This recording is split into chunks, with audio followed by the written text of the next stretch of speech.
नमस्कार किसान भाइयों।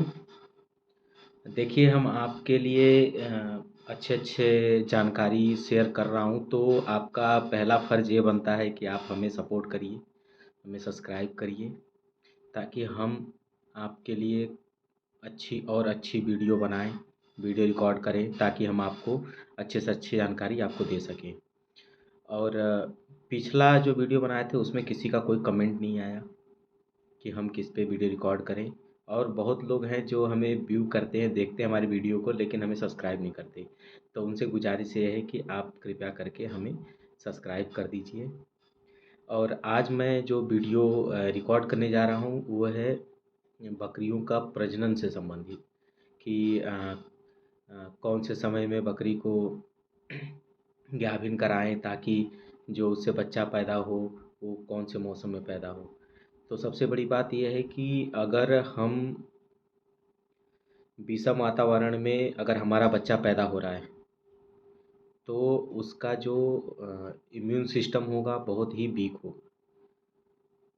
तो हमें ऐसे मौसम में बकरी को गाभिन कराना है कि सम परिस्थितियों में उसका बच्चा पैदा हो। तो कुछ ऐसा है कि हम अ, अप्रैल से लेके मई तक हम ब्रीडिंग कराते हैं। वो जो बच्चे पैदा होंगे सितंबर, अक्टूबर और नवंबर के फर्स्ट वीक तक बच्चे पैदा हो जाएंगे, ताकि जब हमारी ज़्यादा ठंड पड़े, जैसे दिसंबर और जनवरी, ये 2 महीने कड़ाके की ठंड होती है, उसमें हमारा जो पैदा हुआ बकरी का बच्चा है वो 1 महीने के आसपास हो जाता है, जिससे उसे उतनी तकलीफ़ नहीं होगी जितना छोटे बच्चों को, तुरंत पैदा हुए बच्चों को होते हैं। तो इन महीनों में आपको कराना है। और तो अगर आप उसी के विपरीत अगर सितंबर अक्टूबर में आप ब्रीडिंग कराते हैं तो अ, फरवरी लास्ट और मार्च में किडिंग हो जाएगी आपकी। और वो भी बढ़िया मौसम होता है, क्योंकि न उतनी ठंड होती है न उतना ज़्यादा गर्मी होती है। और जब वो गर्मी आपकी शुरू होती है अप्रैल लास्ट, मई और जून, इनमें तब तक वो बच्चे आपके 1 से 2 महीने के हो जाएंगे। तो आपको टेंशन लेने की ज़रूरत नहीं है, क्योंकि उस समय उनके पास इतना सहन शक्ति हो जाएगी कि वो गर्मी को झेल सकते हैं। और आपको भूल के भी जनवरी या फरवरी में ब्रीडिंग नहीं करानी है, क्योंकि वो जून और जुलाई में बच्चे पैदा होते हैं। उसमें मोर्टेलिटी की दर, बच्चों में मृत्यु दर बहुत ज़्यादा होती है। और आपको हमेशा इस चीज़ को ध्यान रखना है कि किस उम्र में बकरी को गाभिन कराना है। बकरी को गाभिन कराने का, जैसे आपके पास लार्ज साइज ब्रीड है, बड़ी बकरी है, जैसे हो गई आपकी झकराना, जमुनापारी, तो आप बीटल, तो आपको उसको 12 महीने के ऊपर ही, और उसका वज़न लगभग 19 या 20 किलो से ऊपर हो, तभी आप उसको गाभिन कराएं, अन्यथा आप उसे गाभिन न कराएं। मीडियम साइज़ ब्रीड जो बर्बरी है, आपकी सिरोही है, ये आपकी 1 वर्ष पे, ये भी लगभग 18 से 20 किलो के आसपास उसकी वज़न होती है। उसमें आप उसे गाभिन करा सकते हैं। बहुत सारे जो बकरी पालक हैं वो जब बकरी हीट में आने लगती है उसे गाभिन करा देते हैं। ये नहीं देखते कि उसका वज़न क्या है, उसका उम्र क्या है। कभी भी अ कम उम्र की बकरी, 9 महीने से नीचे की बकरी को कभी भी आप गाभिन ना कराएँ, क्योंकि बकरी 8 महीने तक होते-होते हीट में आने लगती है। आप उसे गाभिन कभी ना कराएँ। कभी-कभी ऐसा भी देखा गया है कि बकरी जैसे बच्चे दी, 1 महीने बाद ही वो हीट में आने लगी, तो उसमें भी आपको ब्रीडिंग नहीं करानी है, उसको गाभिन नहीं कराना है, क्योंकि कम से कम उसे 65 से 70 दिन का गैप रखना है। अगर पहला बच्चा आपको बकरी दे दी, उसके बाद 70 दिन आपको चेक करना है कि वो 70 दिन हो गया है कि नहीं पहला बच्चा दिए। अगर वो 70 दिन हो गया है, तब अगर वो हीट में आ रही है तभी उसको गाभिन कराएं, उससे पहले ना कराएं, क्योंकि उसका जो बच्चेदानी होता है वो पूरी तरीके से अ, परिपक्व नहीं होता है दूसरे बच्चे को एक्सेप्ट करने के लिए। बकरी हो सकता है कि बकरी उसका गर्भ ठहर जाए और वो नेक्स्ट बच्चे भी दे दे, लेकिन उसकी हेल्थ कंडीशन दिन पे दिन डाउन होता जाएगा। हो सकता है कि बच्चे में कोई दिक्कत आ जाए, अबॉर्शन हो जाए, स्टिल बर्थ हो जाए, कि समय से पहले वो बच्चे दे दे और बच्चा भी मर जाए। तो आपको इस चीज़ को हमेशा ध्यान रखना है, 70 दिन से पहले आपको ब्रीडिंग नहीं करानी है। 70 दिन के बाद ब्रीडिंग आप कराइए। और बहुत सारे लोग ये कहते हैं कि हमें ये नहीं, आपको ना टाइमली ब्रीडिंग करानी है। जैसे बकरी तो पूरी साल कुछ कुछ बकरियां हीट में आती हैं, तो आपको क्या करना है, हीट तो आप चेक करिए। बकरे को आप अ, आधे पोर्शन पे आप चाहें तो कपड़े बांध लीजिए या कुछ और बांध लीजिए, उसको बकरी के बाड़े में छोड़ दीजिए, ताकि वो अच्छे से वो देख ले कि कौन बकरी हीट में है। जो बकरी हीट में होगी बकरी के पास आ जाएगी। अब बकरा अपना सिम्टम शो करेगा, तो आप उस बकरी को क्या करना है, आपको अलग निकाल देना है। आपको उसको ग्रेजिंग पे या वैसे जगहों पे नहीं ले जाना है जहाँ बकरी के संपर्क में आए। उस बकरी को आपको रख देना है अलग बाड़े में, आपको बाड़े में ही खिलाना है। शाम को जब बकरियां चर के आए, जिस जिस बाड़े की हैं उस बाड़े में आप उसको छोड़ देंगे।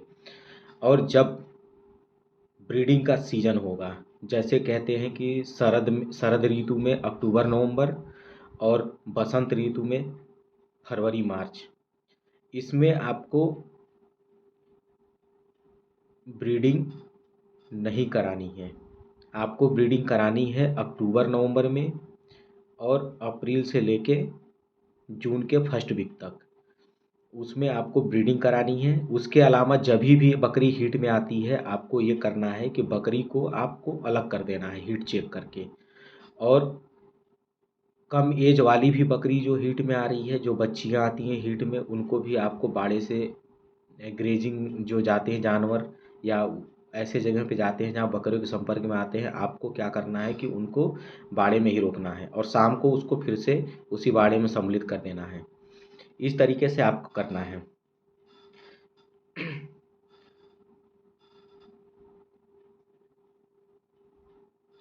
और बहुत सारी चीज़ें हैं जो आपको ध्यान रखने की है।